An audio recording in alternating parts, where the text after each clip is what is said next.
नमस्कार दोस्तों, आज की सबसे बड़ी और ज़रूरी खबरें लेकर आया हूं मैं आपके लिए। बने रहिए क्योंकि आज कुछ ऐसा है जो आप मिस नहीं कर सकते।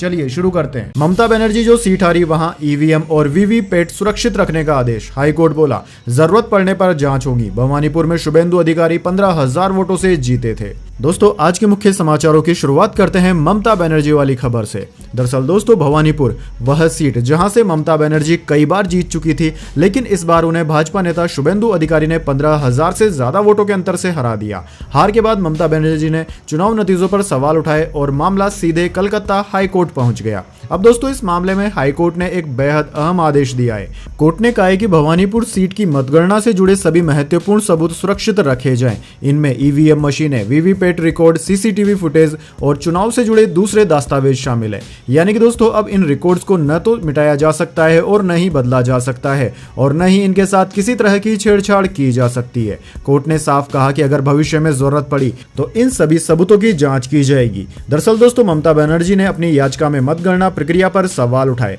उनका आरोप है कि चुनाव के दौरान कई गड़बड़ियां हुई और पूरे मामले की निष्पक्ष जांच होनी चाहिए। हाईकोर्ट ने सिर्फ रिकॉर्ड सुरक्षित रखने का आदेश ही नहीं दिया, बल्कि इस मामले में भाजपा नेता शुभेंदु अधिकारी और उनके करीबी सहयोगियों को भी पक्षकार बनाने के निर्देश दिए हैं। अब दोस्तों, राजनीतिक गलियारों में चर्चा तेज हो गई है। क्या यह सिर्फ एक कानूनी प्रक्रिया है या फिर आने वाले दिनों में भवानीपुर चुनाव को लेकर कोई बड़ा खुलासा हो सकता है? क्योंकि दोस्तों, जब कोर्ट ईवीएम से लेकर सीसीटीवी फुटेज तक सुरक्षित रखने का आदेश देता है तो इसका मतलब है कि अदालत मामले को गंभीरता से देख रही है। हालांकि दोस्तों, अभी तक किसी तरह की गड़बड़ी साबित नहीं हुई है और चुनाव परिणाम वैध बने हुए हैं। लेकिन अब सबकी नजर हाईकोर्ट की अगली सुनवाई पर टिकी है। अगर जांच होती है तो क्या भवानीपुर चुनाव के कई अनदेखे पहलू सामने आएंगे या फिर कोर्ट की जांच के बाद चुनाव परिणाम पूरी तरह सही साबित होंगे? इन सवालों के जवाब आने वाले दिनों में मिलेंगे।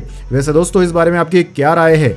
क्या हाई प्रोफाइल चुनाव में ईवीएम और वीवीपैट की जांच की व्यवस्था को और मजबूत करना चाहिए? कमेंट करके अपनी राय जरूर दीजिए।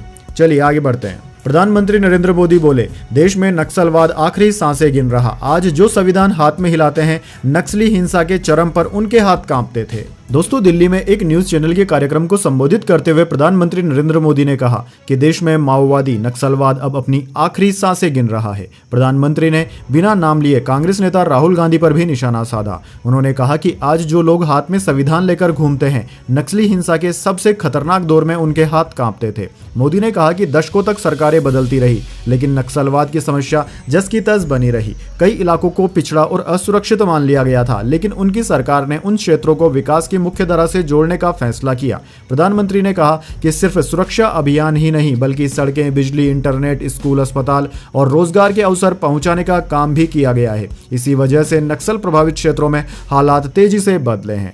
दोस्तों, प्रधानमंत्री ने कहा कि एनडीए सरकार ने राष्ट्र प्रथम की सोच के साथ काम किया और उन इलाकों में रहने वाले लोगों को निराशा से बाहर निकालकर विकास की उम्मीद दी।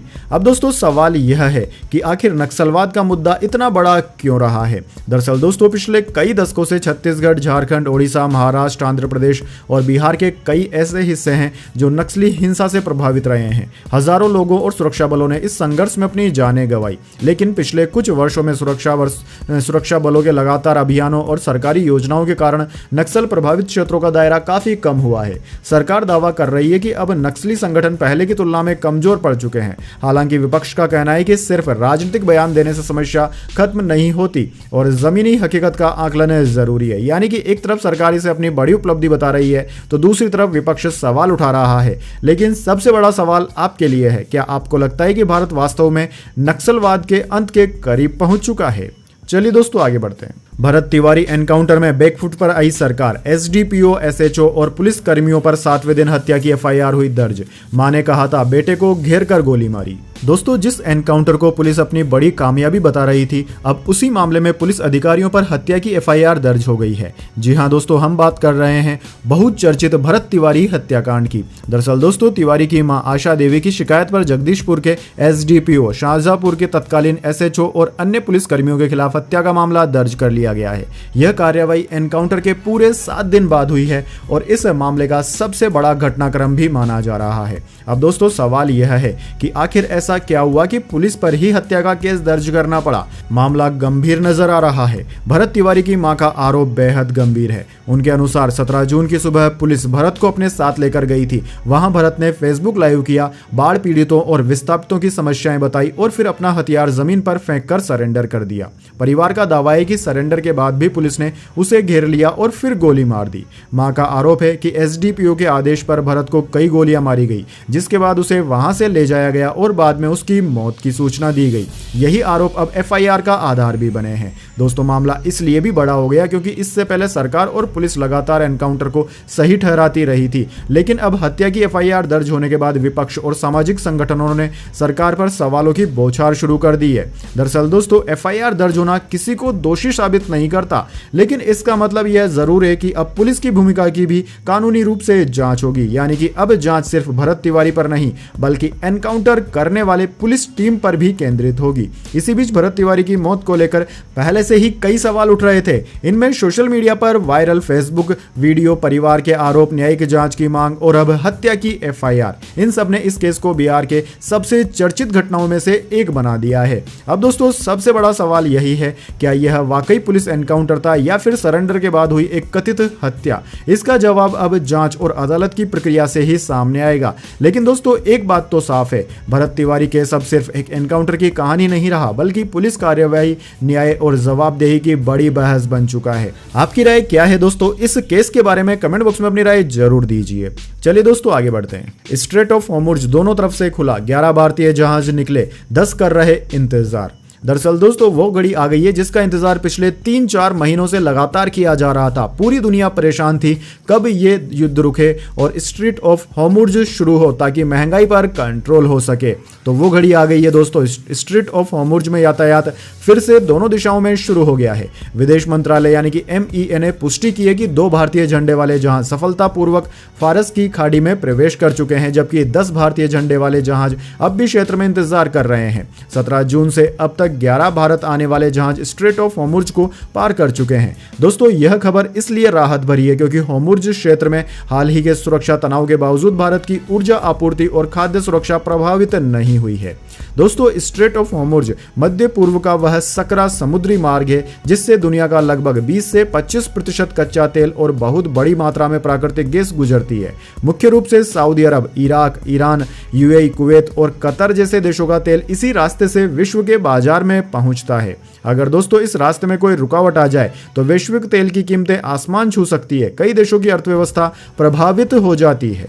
चलिए दोस्तों आगे बढ़ते हैं। पुणे में हुआ सोनम रघुवंशी जैसा केस। बिजनेसमैन की बेटी ने प्रेमी के साथ मिलकर मंगेतर को 400 फीट गहरी खाई में फेंका। नवंबर में शादी थी। दोस्तों यह मामला सुनकर आपको इंदौर के चर्चित राजा रघुवंशी हत्याकांड की याद आ सकती है क्योंकि कहानी में कई हैरान करने वाली समानताएं दिखाई दे रही है। दोस्तों पुलिस के अनुसार 26 साल के केतन विशाल अग्रवाल की हत्या उनकी ही मंगेतर सिया गोयल और उसके कथित प्रेमी चेतन चौधरी ने मिलकर की है। केतन पुणे के एक बड़े रियल एस्टेट कारोबारी परिवार से है, वहीं सिया एक नामी मसाला व्यवसायी की बेटी बताई जा रही है। दोनों की शादी इसी साल नवंबर में राजस्थान के उदयपुर के एक शाही पैलेस में होने वाली थी। रिपोर्ट्स के अनुसार शादी पर लगभग 17 करोड़ रुपए खर्च होने वाले थे। मेहमानों के लिए 2 चार्टर्ड विमान तक बुक किए जाने की तैयारियां चल रही थी। लेकिन इसी बीच 18 जून को केतन अपनी मंगेतर सिया के साथ पुणे के मशहूर लोहागढ़ किले पर ट्रेकिंग के लिए गए।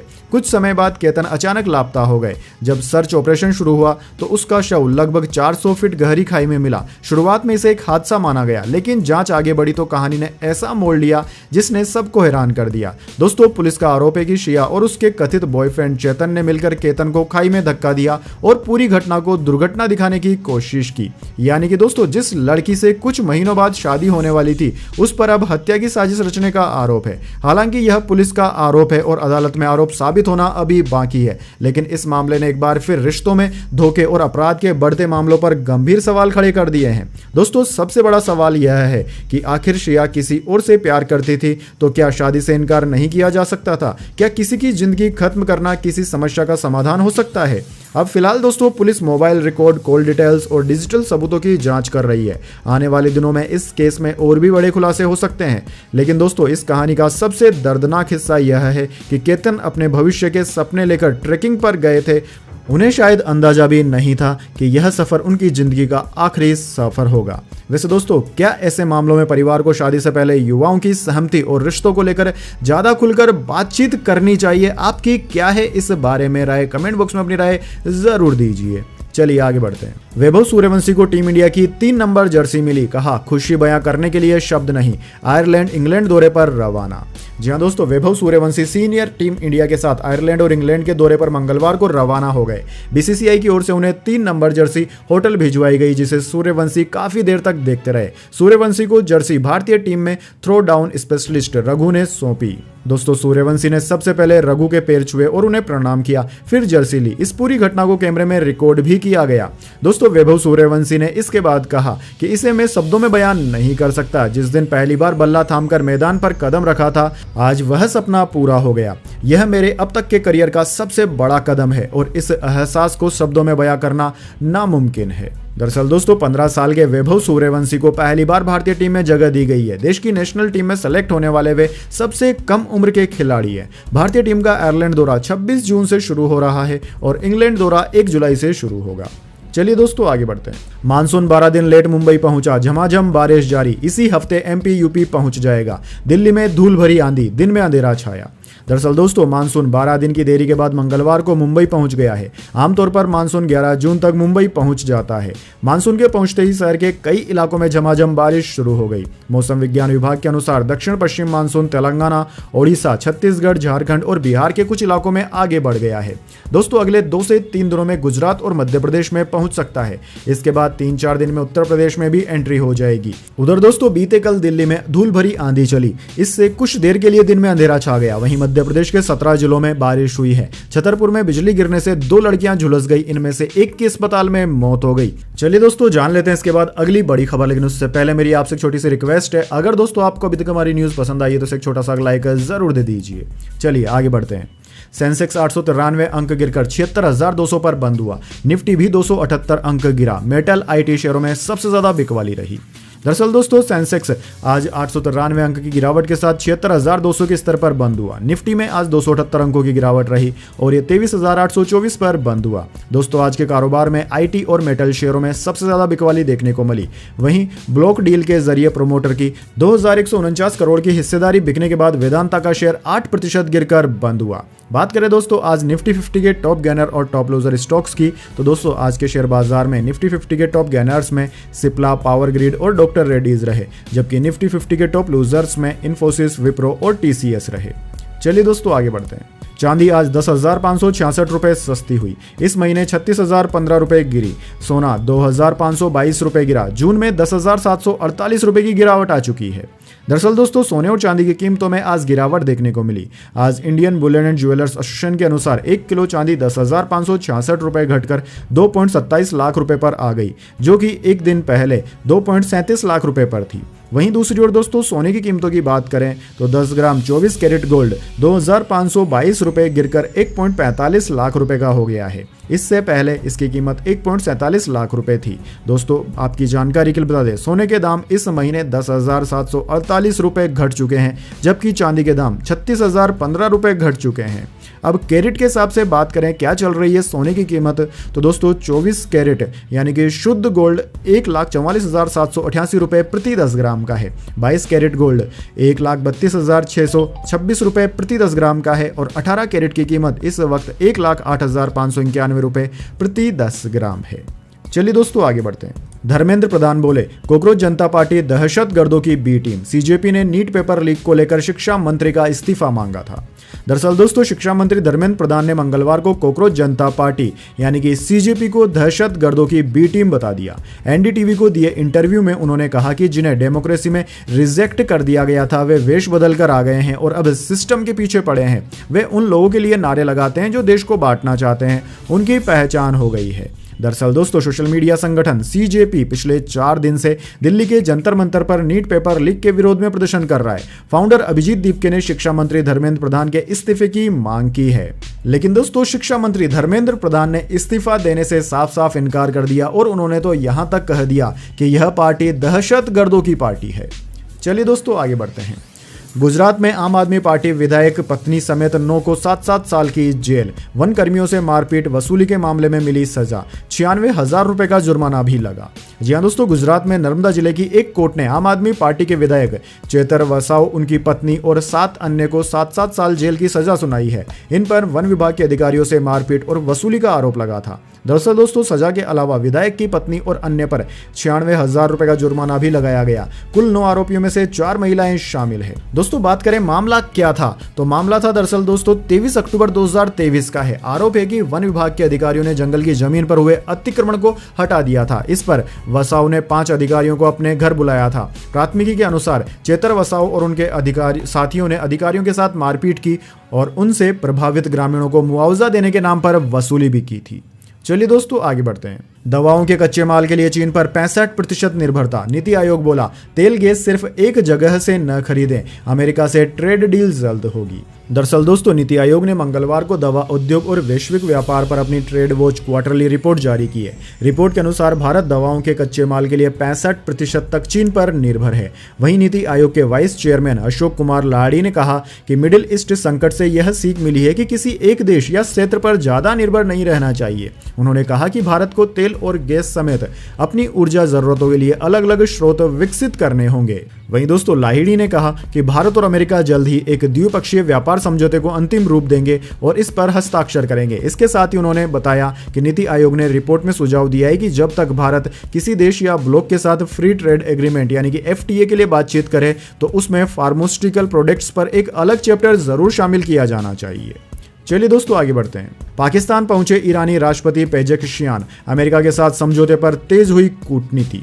जी हाँ दोस्तों, ईरान के राष्ट्रपति मसूद पेजेशकियान मंगलवार को पाकिस्तान पहुंच गए। उन्होंने पाकिस्तान के शीर्ष नेताओं और अधिकारियों के साथ क्षेत्रीय सुरक्षा, ईरान अमेरिका वार्ता और मध्य पूर्व की स्थिति पर अहम बातचीत शुरू की। उनकी यह यात्रा ऐसे समय में हो रही है जब ईरान और अमेरिका के बीच लंबे समय से जारी तनाव को समाप्त करने के लिए कूटनीतिक प्रयास तेज हो गए हैं। और दोस्तों, दोनों देशों की टीमें युद्ध खत्म करने संबंधी संभावित समझौते के अंतिम ड्राफ्ट पर काम कर रही है। सूत्रों से मिली जानकारी के अनुसार 21 जून को स्विट्जरलैंड में अमेरिका और ईरान के बीच में उच्च स्तरीय वार्ता हुई थी। इस बैठक में अमेरिकी राष्ट्रपति JD वेंस और ईरानी संसद के अध्यक्ष मोहम्मद बागेर गालिबाफ ने अपने अपने देशों का नेतृत्व किया था। वार्ता के बाद तकनीकी विशेषज्ञों की टीमें समझौते की शर्तों और उन्हें लागू करने की प्रक्रिया पर काम कर रही है। दोस्तों, माना जा रहा है कि यह समझौता मध्य पूर्व में इस साल फरवरी से जारी संघर्ष को समाप्त करने की दिशा में बड़ा कदम साबित होगा। चलिए दोस्तों आगे बढ़ते हैं।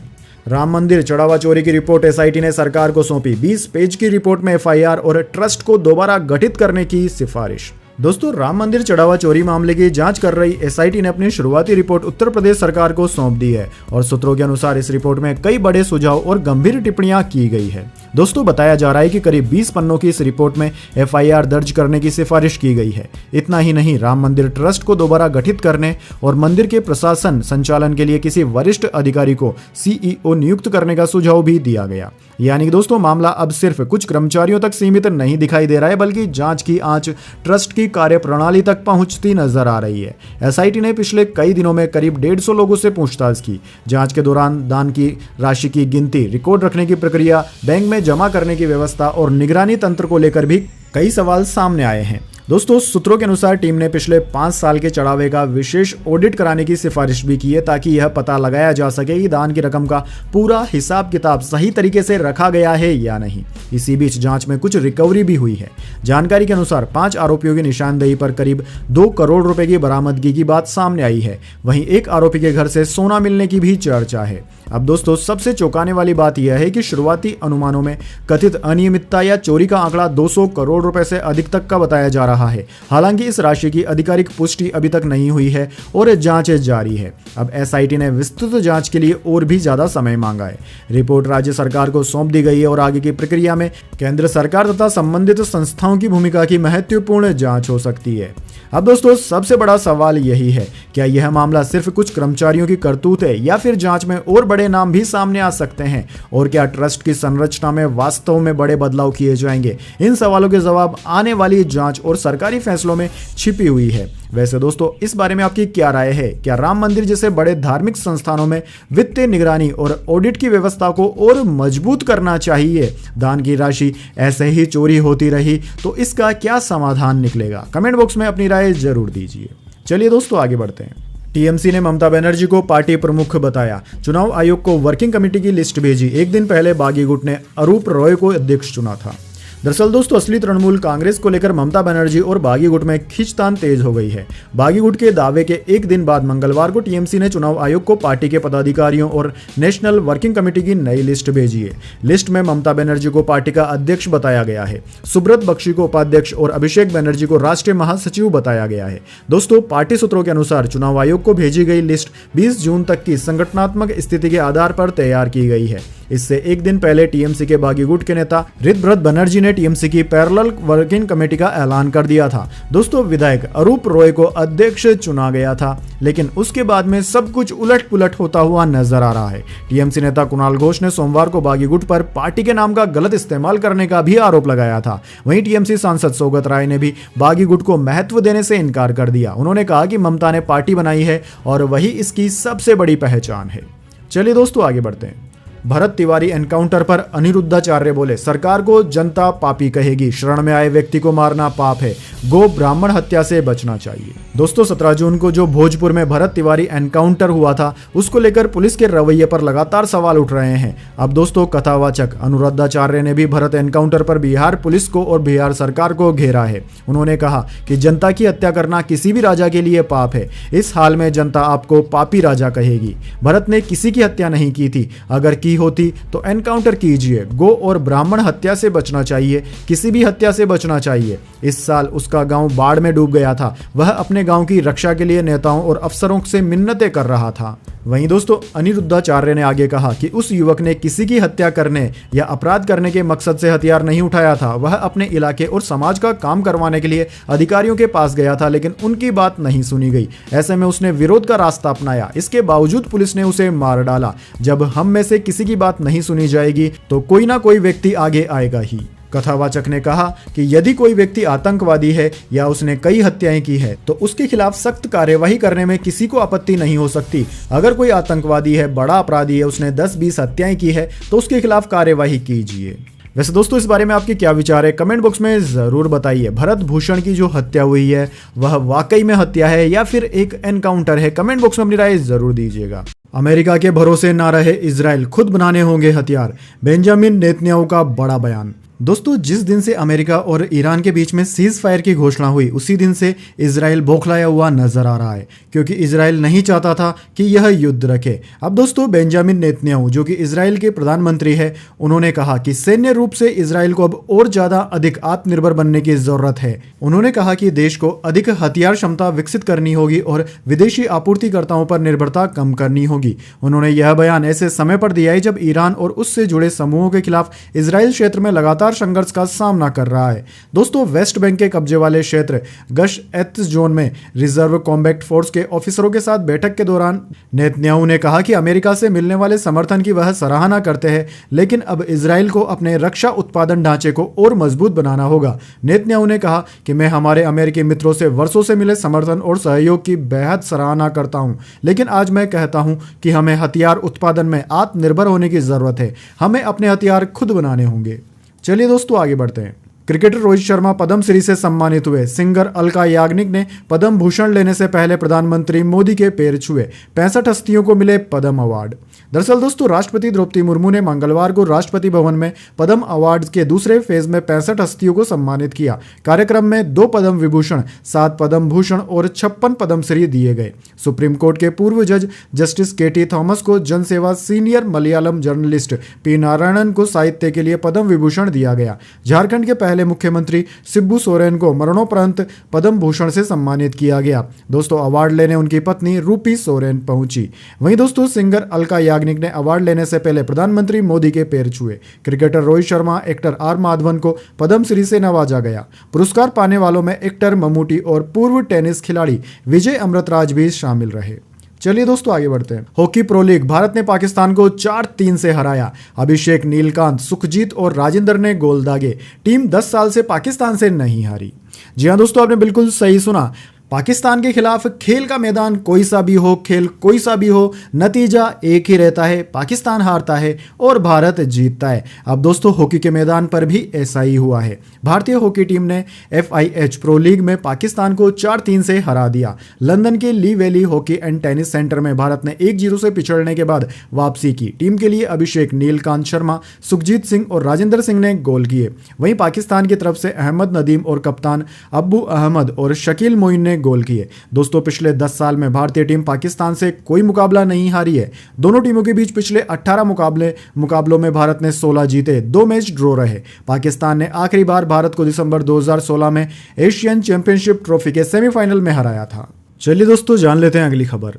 रूस में CGI सूर्यकांत का बयान, बोले AI फैसला नहीं कर सकता, न्याय में जजों की भूमिका अहम।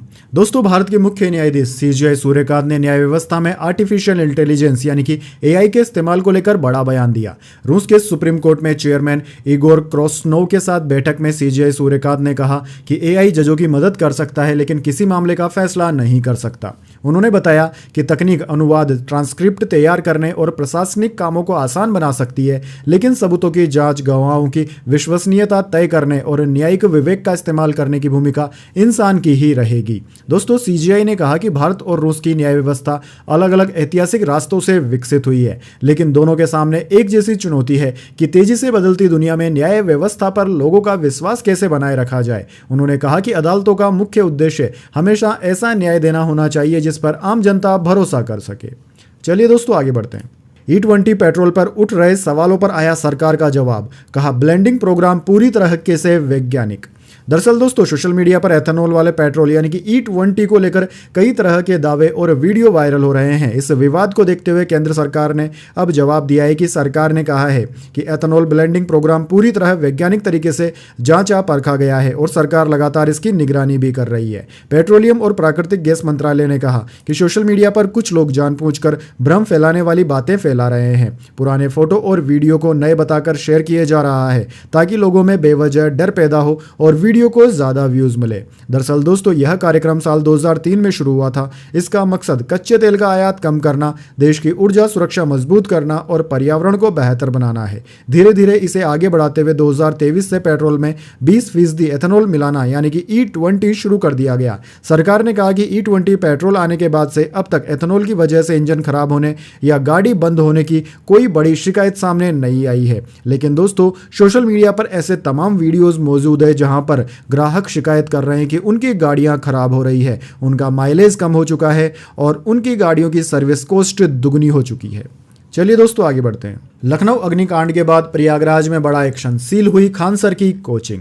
दरअसल दोस्तों राजधानी लखनऊ के अलीगंज इलाके में सोमवार को एक कोचिंग संस्थान में हुए दर्दनाक अग्निकांड के बाद प्रदेश भर में कोचिंग संस्थानों के खिलाफ कार्यवाही तेज हो गई है। इसी क्रम में संगम नगरी प्रयागराज में भी प्रयागराज विकास प्राधिकरण ने बड़ा कदम उठाते हुए सिविल लाइंस स्थित खान सर की खान ग्लोबल क्लासेस को सील कर दिया। दोस्तों प्रयागराज विकास प्राधिकरण के उपाध्यक्ष ऋषि राज के निर्देश पर यह कार्यवाही की गई है। जोन संख्या 1 के जोनल अधिकारी गंगेश कुमार सिंह के नेतृत्व में PDA की परिवर्तन टीम ने कोचिंग संस्थान पर पहुंचकर सीलिंग की प्रक्रिया पूरी की। कार्यवाही से पहले कोचिंग में मौजूद छात्रों को बाहर निकाला गया। इसके बाद कार्यालय को भी बंद कर दिया गया और पूरी बिल्डिंग को सील कर दिया गया। दोस्तों सीलिंग की कार्यवाही पूरी होने के बाद कोचिंग संस्थान के बाहर नोटिस भी चिपका दिया गया है। चलिए दोस्तों आगे बढ़ते हैं। डोनाल्ड ट्रंप का दावा, ईरान ने परमाणु निरीक्षण स्वीकार किया। ईरान ने कहा ट्रंप का दावा गलत, बातचीत अभी भी जारी है। दरअसल दोस्तों मिडिल ईस्ट में जारी तनाव और कूटनीतिक बातचीत के बीच एक बार फिर अमेरिका और ईरान आमने सामने आ गए हैं। अमेरिकी राष्ट्रपति डोनाल्ड ट्रंप ने दावा किया है कि ईरान ने अपने परमाणु ढांचे पर सबसे उच्च स्तर की लंबी अवधि की निगरानी को स्वीकार कर लिया, लेकिन ईरान ने इस बयान को तुरंत खारिज करते हुए कहा कि ऐसी किसी सहमति का कोई आधार नहीं है। डोनाल्ड ट्रंप ने अपने social media platform truth social पर दावा किया था कि ईरान ने परमाणु कार्यक्रम पर सख्त और व्यापक निगरानी मान ली है। उन्होंने इसे अमेरिका की कूटनीतिक जीत के रूप में पेश किया। दोस्तों, ट्रंप ने अपने बयान में कहा कि इसके उलट उनके विरोध और झूठे बयानों के बावजूद और साथ ही फेक न्यूज के शोर शराबे के बावजूद जो अमेरिकी जीत को जितना हो सके छोटा और मामूली दिखाने की हर मुमकिन कोशिश कर रहा है। ईरान भविष्य में लंबे समय तक सबसे ऊंचे स्तर के न्यूक्लियर इंस्पेक्शंस के लिए पूरी तरह से सहमत हो गया है। इससे न्यूक्लियर ईमानदारी पक्की होगी। अगर वे इसके लिए सहमत नहीं होते तो आगे कोई बातचीत नहीं होती। चलिए दोस्तों, आगे बढ़ते हैं। 27 करोड़ के ऋषभ पंत 15 करोड़ में दिल्ली कैपिटल्स लौटे। 13.50 करोड़ में कुलदीप लखनऊ में शामिल। दोनों टीमों के बीच ट्रेड हुआ। दरअसल दोस्तों, आईपीएल इतिहास के सबसे महंगे खिलाड़ी ऋषभ पंत की दिल्ली कैपिटल्स में वापसी हो गई है, जबकि स्पिनर कुलदीप यादव अब लखनऊ सुपर जायंट्स के लिए खेलेंगे। दोनों टीमों के बीच यह ट्रेड हुआ है। इस आईपीएल के बाद ऋषभ पंत ने लखनऊ की कप्तानी छोड़ दी। लखनऊ ने आईपीएल 2025 के ऑक्शन में ऋषभ पंत को रिकॉर्ड 27 करोड़ रुपए में खरीदा था, जो दोस्तों आईपीएल इतिहास की सबसे बड़ी बोली थी। अब ट्रेड के बाद वे 15 करोड़ रुपए की फीस पर दिल्ली से जुड़े हैं। वहीं कुलदीप यादव 13.50 करोड़ रुपए की अपनी मौजूदा फीस पर लखनऊ में शामिल हुए हैं। चलिए दोस्तों, आगे बढ़ते हैं। टाटा इलेक्ट्रॉनिक्स का डेटा डार्क वेब पर लीक। हैकर्स ने एप्पल टेस्ला के सीक्रेट डिजाइन और 2 लाख फाइलें चुराई। कंपनी बोली काम पर असर नहीं पड़ेगा। दरअसल दोस्तों, टाटा ग्रुप्स की कंपनी टाटा इलेक्ट्रॉनिक्स का डेटा डार्क वेब पर लीक हो गया है, ऐसी खबर है। इस साइबर अटैक में हैकर्स ने डार्क वेब पर कंपनी की 2 लाख से ज्यादा सीक्रेट फाइलें लीक कर दी। इनमें टाटा के 2 सबसे बड़े क्लाइंट्स एप्पल और टेस्ला के कंपोनेंट डिजाइन, स्पेसिफिकेशंस पेपर्स और सीक्रेट डॉक्यूमेंट्स शामिल है। हालांकि टाटा इलेक्ट्रॉनिक्स ने साफ किया है कि इस घटना से उनके बिजनेस ऑपरेशंस पर कोई असर नहीं पड़ेगा और सभी काम सामान्य रूप से चलते रहेंगे। दोस्तों, मनी कंट्रोल के अनुसार एप्पल की ग्लोबल साइबर सिक्योरिटी टीम भी इस डेटा ब्रीच की जांच और इसका पूरा एनालिसिस कर रही है, ताकि इसके पीछे की मुख्य वजह का पता लगाया जा सके। इसके अलावा एप्पल ने यह भी कहा है कि फिलहाल इस लीक से बिजनेस ऑपरेशंस पर कोई खतरा नहीं है। चलिए दोस्तों, आगे बढ़ते हैं। अभिनेता प्रकाश राज पर गिरफ्तारी की तलवार। बेंगलुरु कोर्ट ने जारी किया गैर जमानती वारंट। कई राज्यों में वोटर आईडी रखने का लगा आरोप।